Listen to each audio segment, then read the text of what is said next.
Alright, hello everyone. Kumusta? Ang lecture ko ngayon, ilalagay ko to under ng Devil Psychology. Shout out dyan sa mga may paborito, no? Ng series ko na yan. Maraming nagme-message sa akin. Very interesting. So, ngayon, interesting din yung topic ko, ang tawag, Physicalizing God. Here is my simple outline. Ipapaliwanag ko anong ibig sabihin ng physicalization. Isa na namang strategy na ginagawa ng demonyo in the psychological level. And then I'm gonna give some examples paano ginagawa ng demonyo yan. Baka pati ikaw na biktima ka na. Number 3, ano ba yung reason bakit ginagawa ng demonyo yan? I-reveal ko dyan. And number 4, ano yung mga applications that we can do para hindi tayo mabiktima ng physicalization of God. Okay? So unahin natin yung number 1. Ano bang ibig sabihin ng physicalization? Kung pupunta ka sa APA, online dictionary, merong tinatawag na physicalism. I-zoom in natin. Ang ibig sabihin lang ng physicalism sa simpleng Tagalog, no?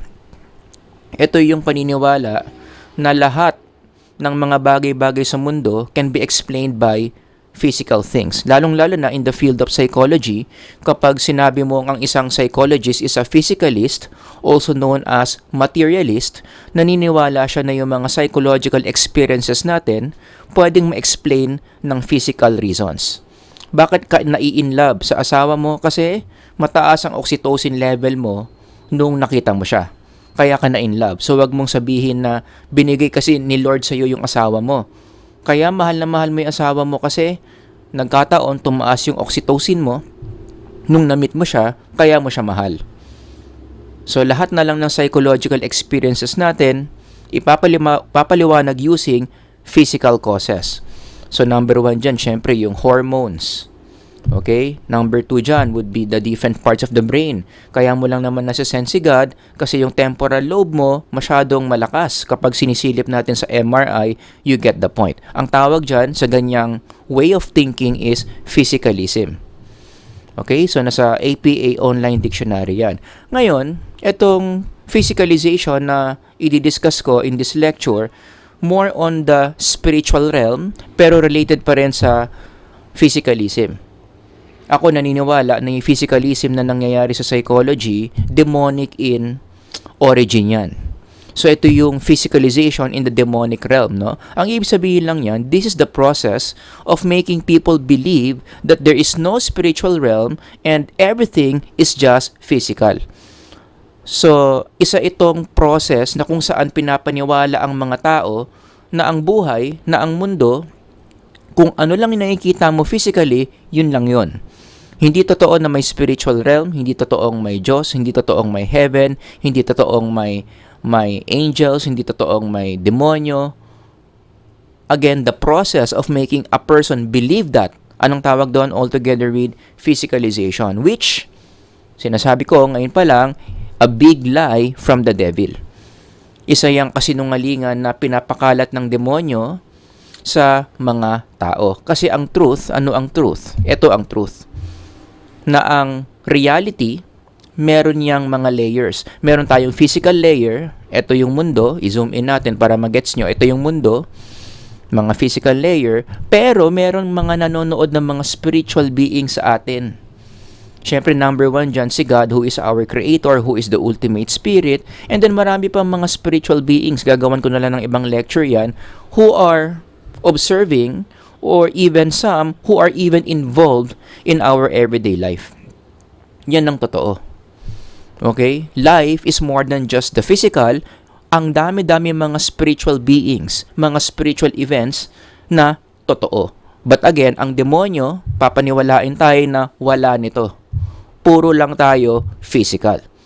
Okay? Some biblical passages to support na talagang merong spiritual realm would be the following, yung nasa Ephesians chapter 5, ang sabi dyan, and God, everybody read, raised up with Christ and seated us with Him in what? The heavenly realms. So kung may physical realms, may heavenly realms. From Romans, ang sabi dito, and He who searches our hearts knows that the mind of the Spirit, because of the Spirit intercedes for the saints. The key word here is spirit, hindi siya physical. Though meron tayong brain, merong spiritual being na ang tawag spirit that can influence us psychologically in so many ways. Gagawan ko ng ibang lecture yan. And of course, gustong-gusto ko rin itong nasa Book of Luke. Sabi dito, in the same way I tell you, there is joy in the presence of God's angels over one sinner who repents, sabi ni Jesus. Kapag may isang tao na bumabalik loob sa Diyos, anong sabi ni Jesus? Sa langit, which is an aspect of the spiritual realm, nagdiriwang yung mga anghel who are spiritual beings. So again, ang bottom line, things are not limited to the things here on earth, which are physical. Other than all these physical things, meron pa tayong mga spiritual realm, may mga spiritual beings na dapat ina-acknowledge natin totoo. Nagigets nyo? Pero again, ang kasinungalingan ng demonyo, sasabihin niya, lahat ng spiritual realm, lahat ng spiritual beings sa pinagsasabi mo, lahat yan hindi totoo. Let me give you some examples how the devil convinces people of physicalizing the world, na talagang walang spiritual realm, lahat physical lang. Ginagalaw ng demonyo yung vocabulary natin. For example, yung word na God, which is a very spiritual word, sacred word. Diba? When you say God, ang gagawin ng demonyo dyan, papababawin niya, i-physicalize niya yung term na God. Gagawin niyang universe, force, stars, fate, luck, and chance. Special mention to universe. Nakarinig ka na ba ng isang taong ganyan? May kakilala kang mahilig magsabi ng universe. Uy, sana maging mabait sa akin yung universe. Uy, sana yung universe bigyan ako ng trabaho ngayon. Uy, sana magtagpo na kami ng dawan ko. Pagtagpuin na kami ni universe. Nako. If you hear someone saying that, or ikaw mismo, sinasabi mo yan, most likely, nabiktima ka na ng demonyo. Because just to remind you, the universe is completely physical and impersonal. Walang kapangyarihan yan. Hindi nakakaintindi yan. Wala siyang pakialam sa love life mo, believe it or not. Pero again, in our popular culture, especially sa literature, popular psychology, literature, usong-uso yung universe na yan. It's as if buhay ang universe. 'Di ba? Sabi nga nung isang quotable quote dito, when two souls are destined to meet, ano raw basa? The whole universe will conspire to bring them together. 'Di ba yung word na conspire? Ibig sabihin to work together, pang tao 'yan, pang mind 'yan. Ang universe, wala namang mind 'yan. Bakit? Ang universe puro bato lang 'yan eh. Puro bato, puro alikabok, puro gas, puro apoy, kaya maliwanag yung comet, kaya maliwanag yung araw. Wala diyang buhay. But the devil, yan yung gagawin niya. Palalabasin niya na itong mga bato na yan, mga buhay yan. And the universe has a control of the things we do in life. May kinalaman daw ang universe sa mga outcomes ng buhay natin. That is a very demonic way of seeing life. Nagigets nyo? Another way how the devil does physicalization is dinadoubt niya o nagkakalat siya ng pagdududa sa resurrection of Jesus. Now, the resurrection of Jesus is one of the most spiritual things that ever happened in our history. 'Di ba? So Jesus was crucified on the cross, and then namatay yung katawan niya, kinuha yung katawan niya, nilagay sa tomb, and then after 3 days he rose again. Yung spirito niya bumalik sa katawan niya, nagkaroon siya ng glorified body. That was a very spiritual event. Pero ang demonyo ang gagawin niya, i-discredit niya, ika-cancel niya yung explanation niyan, papalitan niya ng something physical. Palalabasin niya na hindi naman talaga totoo ang resurrection. Mukha lang siyang totoo, pero sa totoo lang ang resurrection, nangyari yan because of physical explanations. In fact, even in the Bible, doon pa lang sa level ng Bible, nangyari na yan eh. Nung nalaman ng mga high officials na nawawala yung katawan ni Kristo, kasi nga nag-resurrect na, ano yung una nilang solution? To physicalize the event. Anong ginawa ng mga religious leaders? Binayaran nila yung mga gwardya para ipakalat yung balita na ninakaw ng mga disciples si Jesus yung katawan niya. 'Di ba? That is a very physical explanation. Walang resurrection. Ano nangyari? Nagkaroon ng nakawan ng katawan. That's the physical explanation why the tomb was empty. So at this point pa lang, ginamit na ng demonyo yan eh. Pero up until now, even in the scientific age, 2026, ginagamit pa rin ng demonyo yan. For instance, gumagamit siya ng mga scholars, gumagamit siya ng mga matatalinong tao from different universities, hindi na lang ako magbabanggit kung anong university, no, na tutulong sa pagpapakalat ng fake news na ang resurrection is indeed a spiritual event. Like for instance, si Bart Ehrman, yung mga nanonood dyan ng mga debates, ng mga tawag dito, apologetics videos. Sikat na sikat tong si Bart Ehrman, naniniwala siya na hindi naman talaga totoo si Jesus. Hindi naman talaga totoo na nag-resurrect si Jesus. May physical explanation kung bakit yung tomb empty. Tinatanggap naman niya na empty yung tomb ni Jesus. Pero, just like the officials in the Bible, naniniwala siya, hindi nag-resurrect si Jesus. Meron siyang physical explanation why it seems like nagmukhang nag-resurrect si Jesus. Isa sa mga popular theories is yung tinatawag na twin brother theory. Na si Jesus daw kaya mukhang nag-resurrect kasi meron daw siyang kakambal. So yung Kristong namatay sa cross talagang patay na yon. Yung mga nag-appear sa disciples na Jesus, yun daw yung kambal ni Jesus. Oh my goodness. That's a devil's way. That's the devil's way on how to cast doubt on Jesus' resurrection. Number 3, another example would be, ika-cancel ng demonyo yung creation. Genesis 1:1 is the greatest miracle in the Bible, believe it or not. It's not the resurrection. Although resurrection is important, pero ito ang pinaka-mahalagang miracle in the Bible. Ask me why. Because if Genesis 1:1 can happen, it means all the miracles in the Bible can at least happen. Kasi ang pinaka-imposibleng mangyari talaga is Genesis 1:1, yet it happened. 'Di ba? By the word of God, sinabi lang niya and everything started. Nagigets nyo? O ngayon ang demonyo, sisirain yung Genesis 1:1. Maggagawa siya ng sarili niyang explanation paano nagkaroon ng universe, ano ang gagamitin niya, yung theory of evolution. Magka-opposite yan. Sa Genesis 1:1, saan nagsimula lahat? From the Spirit who is God. Sa evolution, hindi totoong may God. Sa evolution, everything started because of something physical. So sa kalawakan, nagkaroon ng pag-combine ng mga energies, nagkaroon ng fusion, hanggang sa sobrang lakas ng gravity, sobrang lakas ng energy, nagkaroon ng malaking pagsabog, ganon nabuo ang universe. Ganon nabuo ang solar system. Ganon nabuo ang Milky Way galaxy. And then zoom in sa world, nagkataon na dito sa planet Earth, saktong-sakto lang yung layo niya from the sun, hindi masyadong malapit, hindi masyadong malayo, kaya nabuo yung life. At yung unang life sa Earth, hindi rin Diyos ang gumawa niyan. Itigil niya yung paniniwalang God breathed into His nostrils the breath of life. Hindi raw yan totoo, sabi ng evolution. Ang sinaunang living thing daw, sabi ng evolution, is the simple cell organism dito sa tree of life na framework ng evolution. Another term for this simple cell is prokaryote. Doon daw nagsimula lahat. From prokaryote, nag-evolve into different life forms hanggang sa naging tao na. Yan ang framework ng demonyo in explaining or in fighting Genesis 1:1.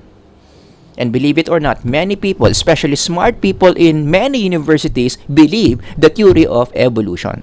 Number 4, another way na fini-physicalize ng demonyo ang Diyos is through materialism. Alam nyo na to for those of you who watch my channel, di ba? This is a way of thinking in this world where people believe that our value depends on the material things that we own. Usong-uso ngayon yan. Kaya marami mga tao ngayon ang hilig mag-shopping. Feeling nila mas kumpleto yung pagkatao nila kapag marami silang nabibili. Marami mga tao ngayon, ang main goal sa buhay, magparami ng pera, magpayaman. Connected yan eh. Bakit ang mga tao gustong magpayaman? Kasi gagamitin nila sa pagbili ng mga gamit para tumaas yung value nila in this world. Got it? That is a very demonic idea. Kaya yung marami mga tao ngayon, ang bababa ng spirituality, pero ang taas ng kamunduhan. Exactly what the devil wants us to do. And last one, number 5, one last example, how physicalization is done by the devil. Pinapababaw niya, pinapashallow niya yung mga spiritual substance. Such as, for example, let's talk about the cross. Ang cross, would you agree, napaka-deep ng meaning yan. Because of the cross, we are able to have reconciliation with God. Yung sinfulness natin nawala because it is replaced by the righteousness of Jesus. Hindi mangyayari yon if not because of the cross. Now, that's a very spiritual way of seeing the cross. Pero ang demonyo ang gagawin niya, tatanggalin niya yan.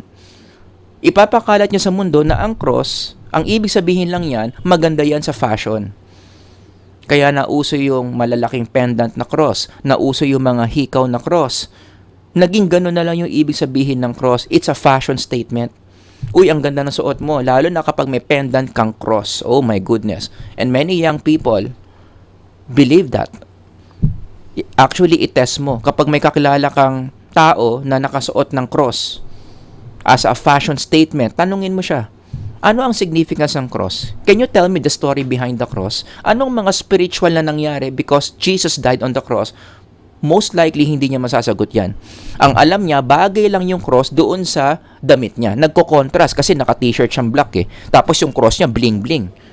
'Di ba? Nag-sparkle pa, ang dami kasing diamonds. Oh my goodness. Yun yung ibig sabihin ng shallowing of spiritual substance. Another example would be yung Christmas Day.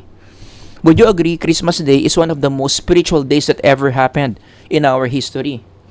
Because of Christmas Day, ibig sabihin yan, God became man. Emmanuel, God with us.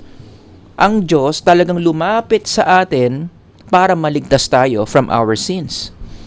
Kung walang Christmas, kung walang incarnation na nangyari during Christmas, walang crucifixion. Kung walang crucifixion, walang resurrection. Kung walang resurrection, we are all hopeless. Yan ang tunay na ibig sabihin ng Christmas.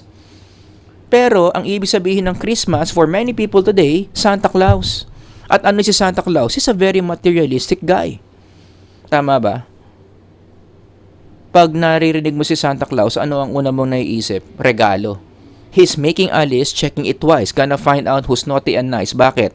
Para malaman niya sinong bibigyan niya ng regalo.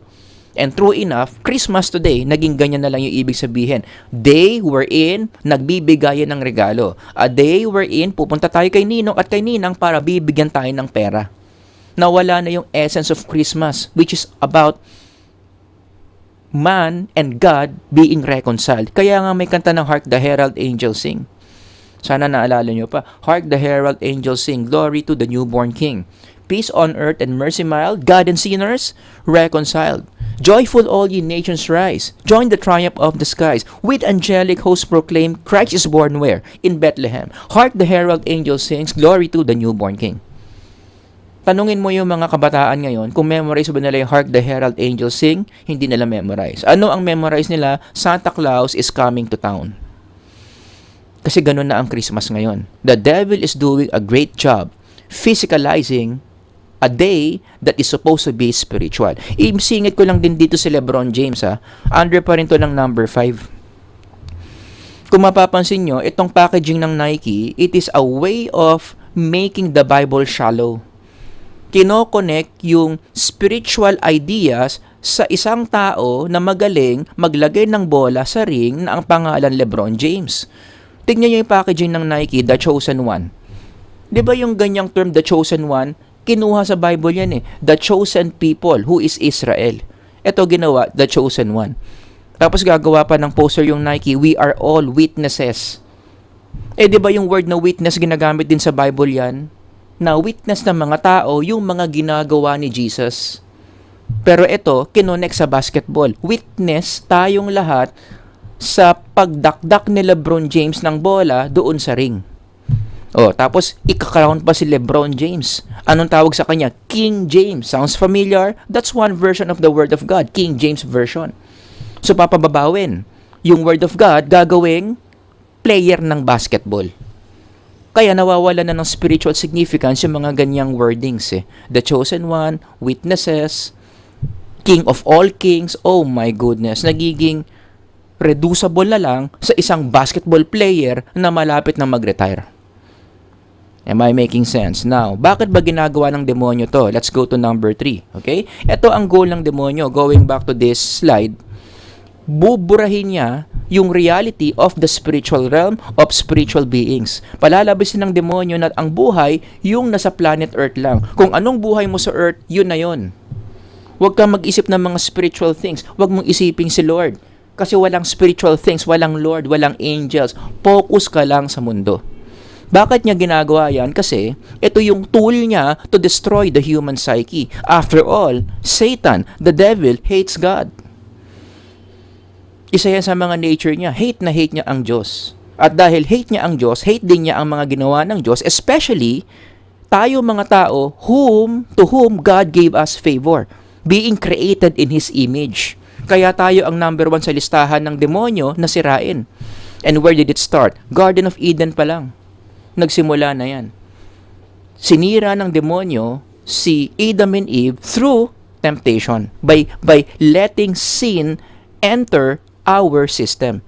Kasi alam ng demonyo yan, na kapag ang tao nagkaroon ng sin, nagkasala, it will separate us from the presence of God na ikasisira natin.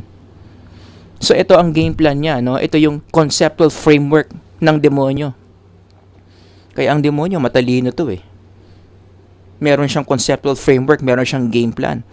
Paiiralin niya, papakalat niya yung physicalization to make people spiritually blind, and then from there, kapag na-blind na tayo spiritually, then we become spiritually impaired.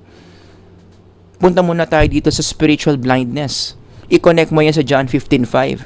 I am the vine and you are the branches. If a man remain in me and I in him, he will bear much fruit. Altogether read, apart from me, yun na yun. Gumagawa ng physicalization ang demonyo so that people will be blinded from the spiritual realm. They will be blind from God. That's the best way to make people apart from God. Because people don't see God, people don't approach God. And why is it that people don't see God? Kasi nga, paniwalang-paniwala na yung marami mga tao that physical reality is all that there is. 'Di ba? Makes sense. Kung ganito yung pananaw mo bilang tao, titingin ka ba sa langit? Kakausapin mo ba si Lord? Hindi. Kasi nga, hindi ka naniniwala sa langit at kay Lord. Kasi nga, you are already blinded by the devil. And when that happens, hindi ka kumukonek kay Lord, boom, yun na yung nagiging apart from me. Okay? Iba na yung focus mo. Napaka-worldly mo na. Ang focus mo, world achievements, number 1. Number 2, naniniwala ka, there's no God. Therefore, you don't pray. Therefore, you don't repent your sins. Kasi hindi ka naniniwala sa Diyos, atheist ka eh. Number 3, ang mission mo na is physical comfort, hindi na spiritual. Number 4, ang Pasko sa'yo, tungkol na lang sa shopping. Number 5, wala kang wino-worship na spiritual being. You are no longer worshiping God. Bakit? You are now worshiping things of the world, especially what? Your trabaho. Your job. May kakilala ba kayong ganyan? Sinasamba niya yung trabaho niya? Ako marami. Lalo na, mga athletes. May isang athlete ang sabi, yung basketball daw niya, o yung pagbabasketball niya, religion daw yun. Basketball is my religion. The park is our church. Oh my goodness. So sinasamba niya yung sport ng basketball, which is a very material thing. Diba? Ang bola material thing yun, diba? Nabibili mo yan sa Toby's. Oh my goodness. O ngayon, ituloy natin yung framework. Kapag ang mga tao spiritually blind na, malayo na kay Lord, doon na nagkakaroon ng spiritual impairment. Ito na yung sinasabi dito sa John 15:5, you can do nothing. Yan yung effect. Apart from me, kapag humuli ka na kay God, you can do nothing. Yan na yung spiritual impairment. Hindi mo na nakukuha yung mga spiritual needs mo, hindi ka na nakakukuha ng spiritual nourishment, kaya nagiging spiritually malnourished ka, unti-unti namamatay yung kaluluwa mo, DSM-5 is waving. Kaya nagkakaroon ng anxiety, kaya nagkakaroon ng depression, kaya nagkakaroon ng mga insecurities, so on and so forth. Lahat yan pakana ng demonyo. Am I making sense? And last one, number 4, ano ngayon yung applications that we can learn given all this, no? Number 1, syempre, ang pinaka-obvious na application dito, i-reject mo yung physicalism. Hindi totoo na ang reality puro lang physical. Hindi totoo na walang spiritual beings. Hindi totoo na walang spiritual realm. Jesus himself said that. So, diba sabi ni Jesus sa demonyo, man does not live by what? Everybody read, bread alone. So, i-acknowledge mo yung physical world. Totoo naman yung physical world. Pero hindi lang yon. Kaya ang sabi ni Jesus, bread alone. Not bread alone. Though my physical reality, which is the bread, Other than the bread, meron pang spiritual realm na mas mahalaga. But on every word that comes from the mouth of God, yan yung spiritual realm. Yan yung dapat nating inuuna. Nagigets nyo? After all, we are spiritual beings. So, ang una nating kinakain dapat spiritual food more than physical food. And in connection to this, gentle reminder lang din sa mga psych majors na nanonood dyan, baka lang nalilito kayo or baka lang hindi ito tinuro sa mga classrooms ninyo, magagalit ako sa mga teachers ninyo, sana alam nyo to that the brain is not equals to the mind. Dapat isa-separate mo yan. Yung brain, physical, dumudugo, nagkakatumor, pwedeng magkahematoma, yan, brain yan. Pero hindi yan yung mind. Yung mind is the non-physical. Yan yung psyche, yan yung spirit that makes the brain work. Sana ganyan yung framework nyong mga psych majors. Maliwanag. And as a psych major, dahil ang pinag-aaralan mo psyche, that's what it means to be a psych major. Focus ka doon sa mind, not on the brain. Yung brain isang subject lang yan. Biopsychology lang yan. But in looking at a human being, hindi dapat ang tingin mo sa kanya brain siya. No. This person is a spirit coming from God that makes his or her brain work. Got it? Number 2, another application is you deny the flesh. Yan yung strategy ng demonyo para sirain tayo. Humahanap siya ng iba't ibang mga ways para pa-intensify, para isatisfy yung katawan natin. Magandang listahan nyo na sa Galatians 5:19-21, di ba? The acts of the flesh. Kaya yun yung laging tinitira ng demonyo eh. Pinapasarap niya, ini-spoil niya yung katawan natin so that we will be away from God. Kasi yan yung natural consequence niyan eh. If you keep on satisfying the desires of your flesh, ano nangyayari? Nagkakaroon ka ng sin. And the more you sin, the more you are separated from God, the more nawawasak ang psyche mo. Kaya nga, in connection to Galatians 5:19-21, kung isa-summarize mo yan, in the history of the church, ito na yung tinatawag na 7 deadly sins. The more you do the 7 deadly sins, the more you are separating yourself from God. At kung mapapansin ninyo, ulitin ko na lang din, yung 7 deadly sins, lahat yan, ano ang punot dulo niyan? Bakit ka nagkaroon ng mga ganyan sins? Kasi lagi mong pinagbibigyan yung desires ng katawan mo. Kaya dapat dinideny mo talaga yung desires ng katawan mo eh. Well, at least, ibigay mo yung mga basic needs, no? But other than that, yung gusto mo pa ng sobra, gusto mo pa ng things other than the basic needs, dyan nagmumula yung sin. The way of the flesh. And number 3, last one, in connection to that, you walk by the Spirit. Actually, ano yan eh, connect yan eh. How do you deny the flesh? Paano mo patatahimikin yung katawan mo para hindi kanya i-push na magkasala? You walk by the Spirit. Remember, you are a spiritual being with spiritual needs. Yan yung dapat mong inuuna, yung spiritual needs mo. And where do you go for the spiritual needs? From the spiritual source who is God Himself. Lahat ng kailangan natin in the spiritual level, in the spiritual realm, God provides. Kaya nga, yung mga ganyang mga ads, nagbebenta ng mga supplement para daw magkaroon ka ng calmness. Kita nyo ba yung picture? Hindi nyo kita, pero ang nakalagay dito, calm and focus. Merong isang supplement, yan yung kiniklaim. Inumin mo yung supplement namin, magkakaroon ka ng calm and focus. Oh my goodness, this is physicalization in action. Kino-convince ka ng demonyo na ang calmness, na ang focus, it's something physical. Nasa hormones mo yan. Kaya inumin mo tong gamot na to para gumanda-ganda yung hormones mo, magkaroon ka ng calm and focus. Mali.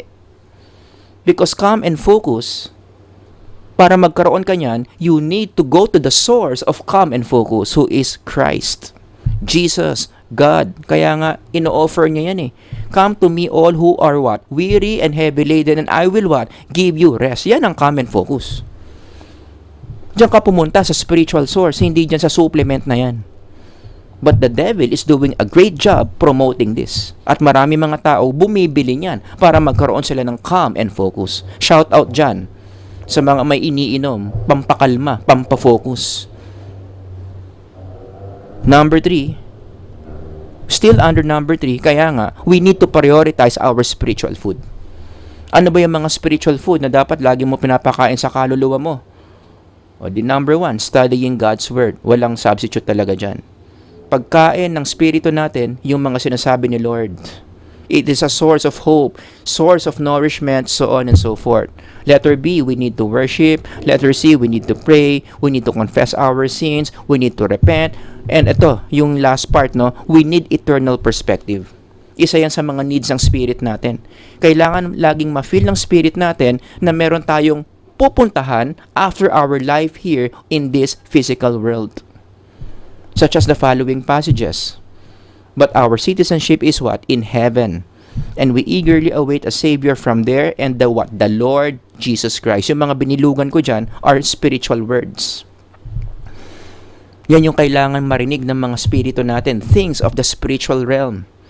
Another passage, for we must all appear before what? The judgment seat of Christ. Yung judgment seat of Christ na yan, saan nag-e-exist yan? In the spiritual realm. Yan dapat muna yung mga iniisip natin before what our body needs. That's what it means to walk by the Spirit. We prioritize spiritual needs more than our worldly/physical needs.